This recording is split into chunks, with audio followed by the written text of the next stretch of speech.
They say silence is powerful, but in the hands of an avoidant, silence becomes a weapon, a mirror, and a test. It's the quiet game where love is withheld, emotions are controlled, and connection is replaced with illusion. Yet the moment you stop caring, the very silence they once used to control you becomes the one that exposes them. When you stop caring, something profound shifts in the emotional landscape between you and the avoidant. For so long, their sense of control has been tied to your emotional investment. The avoidant thrives in dynamics where the other person feels deeply, chases connection, and seeks reassurance. It feeds their subconscious belief that they hold the upper hand, that they can keep love at a safe distance without ever fully losing it. This illusion of control becomes their emotional armor, allowing them to believe they are protected from the unpredictability of intimacy. Yet, when you begin to withdraw, not out of anger, but from exhaustion and clarity, the entire foundation of their control begins to crumble. They have built their emotional power on your care, your concern, your yearning to fix or understand them. The moment you detach, the control they once held dissolves, leaving them in a space they can neither dominate nor escape. To the avoidant, caring is a form of emotional currency. It reassures them that even if they push away, even if they disappear, they still hold emotional significance in your life. Your care becomes the invisible thread that ties them to security. When you stop caring, you take that thread away, and for the first time, they face the emptiness they have long denied. The power shift is not loud. It is quiet, almost imperceptible, but it dismantles the avoidant's emotional defense system piece by piece. Their calm exterior hides an inner confusion. They begin to sense that the very dynamic they relied upon to feel safe has turned against them. In their world, control is safety, and emotional dominance is survival. The avoidant's fear of intimacy is not born from a lack of feeling, it's born from too much of it. Deep down, they feel emotions so intensely that they must suppress them to function. When they sense closeness, they run. When they sense distance, they feel a strange relief mixed with dread. They tell themselves that they prefer independence, yet their independence only feels real when someone is still trying to reach them. The pursuit of love by another person becomes the silent proof of their worth. When that pursuit ends, when the emotional chase dies, the avoidant's identity is threatened. They are forced to confront the void behind their detachment, and that void terrifies them more than intimacy ever could. The power shift exposes something deeper, the illusion that they were ever truly in control. For a long time, they believed that by keeping their emotions guarded, they could dictate the terms of connection. They thought they could decide when to engage and when to withdraw, when to be warm and when to be cold. But emotional detachment is only powerful when someone else is still emotionally present. When that presence fades, their control turns meaningless. The avoidant is left standing in a silence that they once claimed to crave, but now realize they cannot bear. The absence of your care becomes the mirror that reflects their deepest fear, that all along they were the ones dependent on the very attachment they rejected. This shift in power is not about revenge or emotional superiority. It is the natural rebalancing of an unhealthy dynamic. The moment you stop caring is the moment the game ends. What was once a dance of pursuit and retreat becomes stillness, and in that stillness, truth emerges. The avoidance control was never strength. It was fear disguised as composure. When you withdraw your care, you are not abandoning them, you are reclaiming yourself.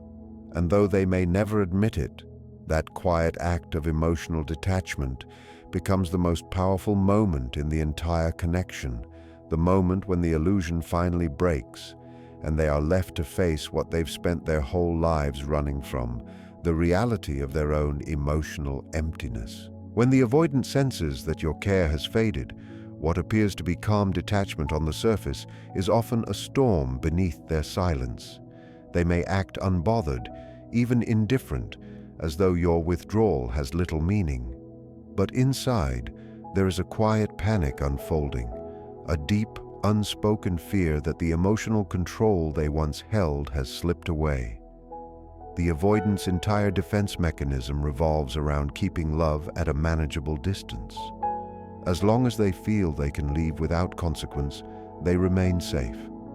Yet when the person they pushed away no longer reacts, no longer waits, and no longer reaches back, their internal world begins to fracture.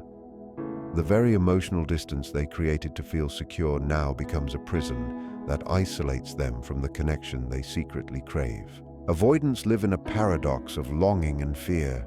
They desire closeness, but are terrified of losing themselves in it. They push away love to protect their independence, believing that emotional intimacy will trap them or expose their vulnerability. However, their sense of control depends on knowing that someone still cares, that someone will still be there if they ever decide to return. This unspoken safety net gives them a sense of emotional superiority, a belief that they can walk away at any time and still remain wanted. But when that care vanishes, when they feel the final thread of emotional dependence snap, their composure begins to crack.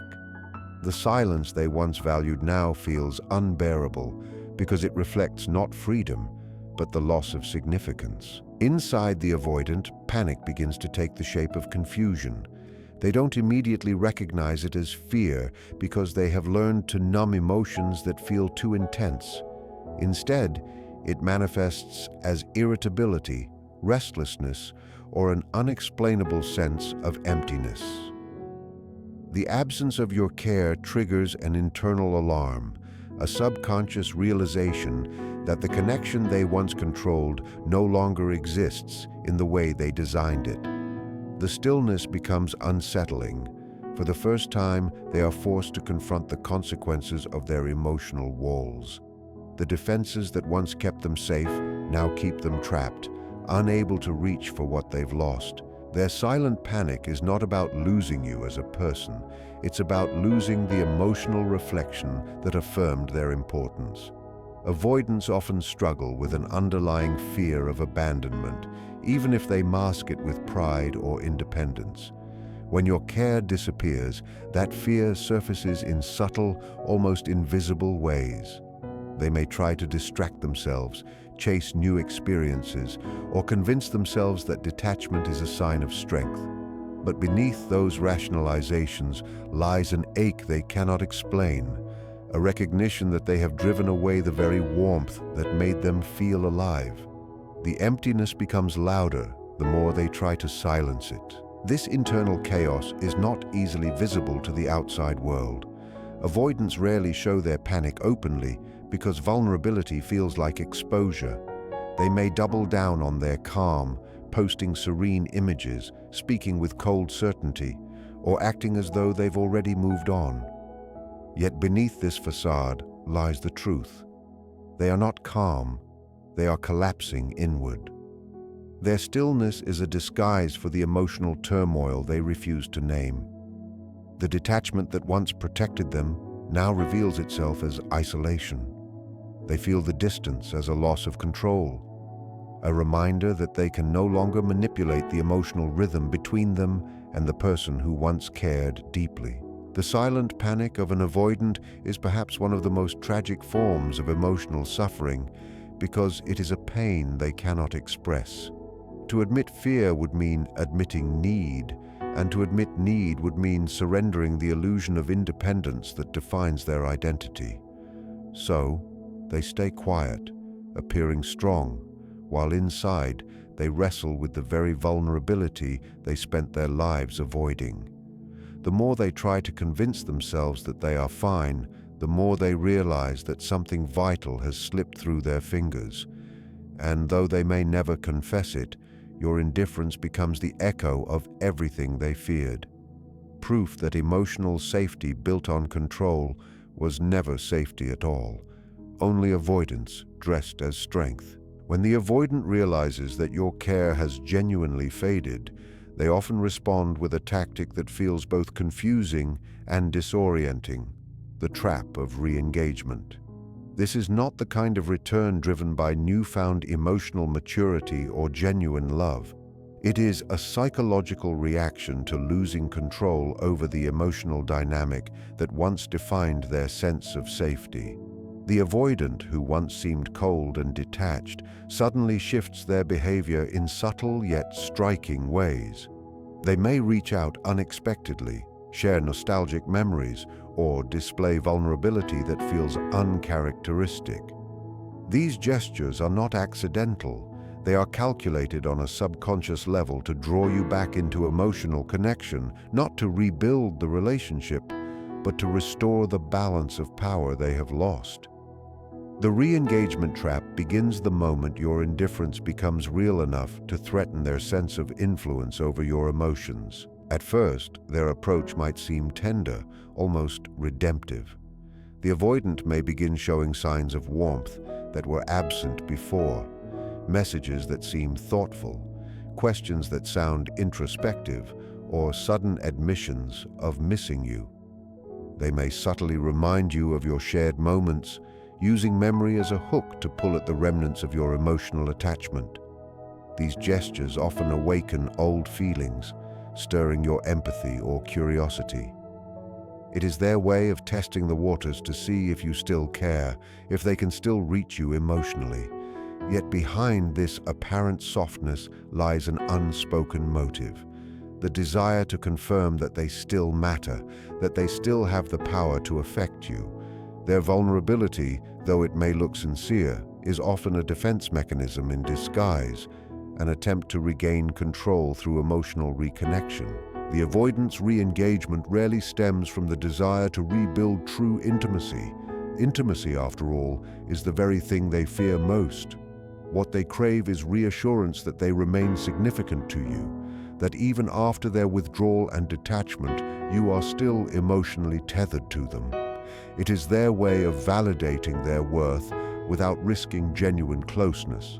The moment they sense that your emotional indifference has set them free from your reach, their subconscious panic pushes them to reverse the roles. They begin to chase what they once fled from, not out of love, but out of the terror of losing their emotional anchor. They may initiate conversations about closure, pretend they want to make peace, or subtly express regret, all in an effort to reopen the emotional channel that your detachment has closed. This trap works because it preys on your emotional memory. When you have loved deeply, your mind is wired to respond to familiar signs of affection. The avoidant intuitively understands this, and they use it to their advantage. They know that their sudden vulnerability can awaken hope, the hope that perhaps they've changed, that perhaps the silence finally taught them something. But what often happens is that once you re-engage, once you show signs of caring again, they begin to retreat once more. Their fear of intimacy resurfaces, and the cycle repeats. It is not malice that drives this pattern, but fear, the fear of being emotionally powerless. Re-engagement gives them a temporary illusion of control, restoring the balance they lost when you stopped caring. The cruel beauty of this trap lies in its subtlety. It doesn't look like manipulation, it feels like emotional reconnection. They don't demand, they entice. They don't argue, they reminisce. They don't beg for love, they remind you of it. And by doing so, they draw you back into the emotional space where they once held power. To the untrained heart, it feels like reconciliation, but to the avoidant, it is reassurance that they still have emotional influence. When you respond, even with kindness, they feel safe again, not in closeness, but in knowing they can still affect your emotions. And once that security is restored, they often pull away again, leaving you confused and emotionally drained. The re-engagement trap is the final test of your emotional detachment. It is the moment when you are invited, through nostalgia and softness, to return to a bond that was never secure. The only way to escape it is through awareness, to recognize that their sudden warmth is not a rebirth of love, but the reawakening of their fear. When you no longer respond to this emotional bait, you break the pattern completely. The avoidant loses the control they once used to define their worth, and for the first time, both of you are left facing the truth that what they mistake for safety was only ever the illusion of connection built on the avoidance of vulnerability. The cycle of illusion and power is at the heart of every avoidant's emotional world. It is a pattern built not on cruelty, but on fear, a fear of losing control, of being exposed, of feeling too much. When the avoidant sets emotional distance, they are not simply avoiding you, they are avoiding the parts of themselves that feel unsafe in closeness. Their withdrawal is their attempt to maintain equilibrium, a way of telling themselves that they can manage love without being consumed by it. Yet beneath this facade of control lies a fragile illusion, one that depends entirely on your emotional response. As long as you care, as long as your feelings remain visible, the avoidant can sustain their belief that they hold power over the situation. But when you stop caring, the illusion starts to unravel, and the balance they built begins to collapse. This illusion is not deliberate manipulation. It is a coping mechanism deeply rooted in emotional insecurity. The avoidance behavior operates like a silent contract, one in which emotional distance equals safety and control equals stability. To them, closeness feels dangerous because it threatens to overwhelm their boundaries. Yet paradoxically, their sense of control over another's emotions becomes the very source of their security. They may not consciously seek dominance, but their avoidance of vulnerability creates a power imbalance that gives them emotional leverage. The illusion allows them to feel safe while never truly engaging, to feel desired without having to risk being seen. It is a fragile comfort, built upon the steady presence of your care. When you stop reacting, when your emotional energy no longer feeds their sense of significance, the illusion disintegrates. They begin to sense that their power was never real. It existed only because you allowed it. The control they believed they held was borrowed from your emotional investment. This realization is deeply unsettling for them because it exposes the truth they've long tried to avoid. Their emotional detachment has never made them strong, only dependent in a different way. They were never truly independent. They were emotionally reliant on your attachment to maintain their sense of identity. Without your reactions, they face an uncomfortable void where power used to be. It's not just the loss of a person they feel, it's the loss of control, and with it, the loss of the illusion that they were untouched by emotion. In this stage, the avoidant often experiences a kind of emotional confusion. The detachment that once protected them now feels like punishment. They may begin to question why they feel anxious or restless when they were the ones who wanted distance. Their inner world becomes a battlefield between pride and vulnerability. The part of them that wants to remain detached insists that losing your care doesn't matter, but the deeper part, the one they've spent years suppressing, aches for the emotional connection that made them feel alive. They begin to sense that the control they fought so hard to preserve has cost them the very intimacy their soul quietly longed for. This cycle of illusion and power becomes self-perpetuating. The avoidant cannot easily admit their emotional dependence, so instead of facing their feelings, they may attempt to reassert control. They test boundaries, provoke reactions, or retreat into silence. All tactics meant to restore the old dynamic. Yet these efforts only reinforce their isolation. Every attempt to regain emotional control deepens the distance they fear. They are caught in a paradox of their own making, trapped between their craving for emotional safety and their need for significance. The illusion they built to protect themselves becomes the same structure that keeps them lonely. True power, for the avoidant, has always been an illusion because it is based on avoidance rather than emotional authenticity. The moment you stop participating in the cycle, the illusion dies, and what remains is truth, raw, unguarded, and often painful. For the avoidant, that truth feels like loss, but it is also the only opportunity for growth. Without your emotional compliance, they are left with themselves, forced to confront the emptiness that control once disguised. The illusion of power was never about you. It was a fragile defense against their own fear of being powerless in love. When the illusion breaks, so does the cycle, and what remains is the quiet realization that love was never meant to be controlled. It was meant to be felt. Breaking free from emotional manipulation in an avoidant dynamic is not an act of coldness, it is an act of awakening. When you finally recognize the pattern of control disguised as detachment, the silence that once wounded you becomes your greatest teacher. The avoidance push-pull behavior thrives on emotional reaction. It feeds on confusion, hope, and longing. Each time you respond, whether with anger, love, or sadness, you unknowingly keep the emotional cord alive. They sense it, and it reassures them that they still matter, that they can still affect you without ever needing to confront their own vulnerability. But the moment you stop engaging, the cycle begins to break. True freedom begins not when you stop caring entirely, but when you stop being controlled by how they make you feel.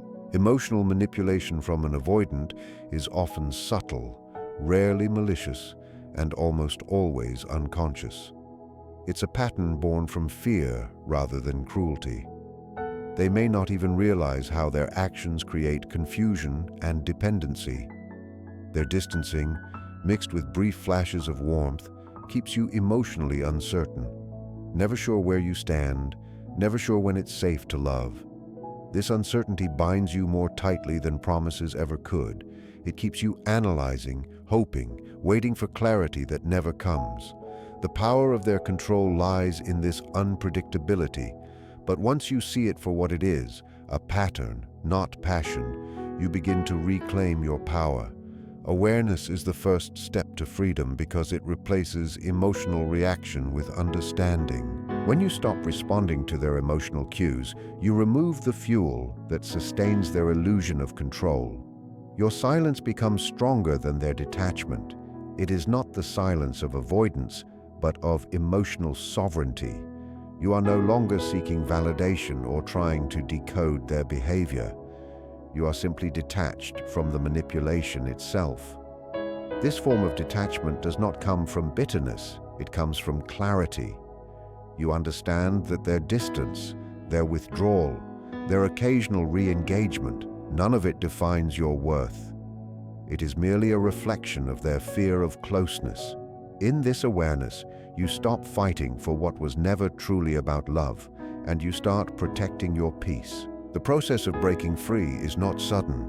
It unfolds quietly as you begin to respond differently. You stop chasing explanations. You stop rehearsing what you could have done better. You stop mistaking their silence for mystery and start seeing it as avoidance. The energy you once gave to decoding them, you now give to understanding yourself. Slowly, the emotional fog clears, and you begin to see how deeply their fear influenced your own self-perception. You begin to realize that loving someone who fears love has taught you the value of emotional balance, boundaries, and self-respect. Each time you refuse to be drawn back into the cycle, you strengthen your emotional independence. To the avoidant, your detachment may look like rejection, but it is actually self-liberation. You are not punishing them. You are ending the unspoken agreement that your emotions exist to soothe their fears. You stop allowing their distance to dictate your peace. In doing so, you reclaim the energy that was once trapped in longing. The dynamic that once felt powerful to them now loses meaning because their control no longer holds emotional weight. They may attempt to re-engage, to test if your care still remains, but your calm indifference will speak louder than any words. It will show that you no longer exist in reaction to them. You exist in balance with yourself. The essence of freedom in this journey is emotional mastery. It is learning to love without losing yourself, to feel deeply without becoming dependent, and to walk away without resentment. When you no longer respond to their patterns, the manipulation ends not through confrontation, but through silence. You stop trying to heal them, save them, or reach them in their avoidance. Instead, you honor your own emotional truth, and that quiet strength, that unshakable peace, becomes the very thing that dissolves the avoidance illusion of control. What remains is the truth that the only love worth keeping is the one that doesn't demand you to shrink, chase, or beg to be seen. In the end, the avoidance final cruel trap isn't about malice. It's about fear. Fear of losing control, fear of feeling too much, fear of being seen without the armor of distance. Their power was never real. It was borrowed from your care, from the emotions you poured into someone who could not face their own. When you stopped caring, you shattered the illusion they lived within. You took away the mirror that reflected their false sense of control, forcing them to face the emptiness behind it. True freedom begins not when you stop loving, but when you stop allowing fear, yours or theirs, to dictate what love should feel like. Because the greatest act of strength is not chasing what runs, nor hardening your heart to match theirs. It is walking away with peace, knowing you no longer need to be understood to be free.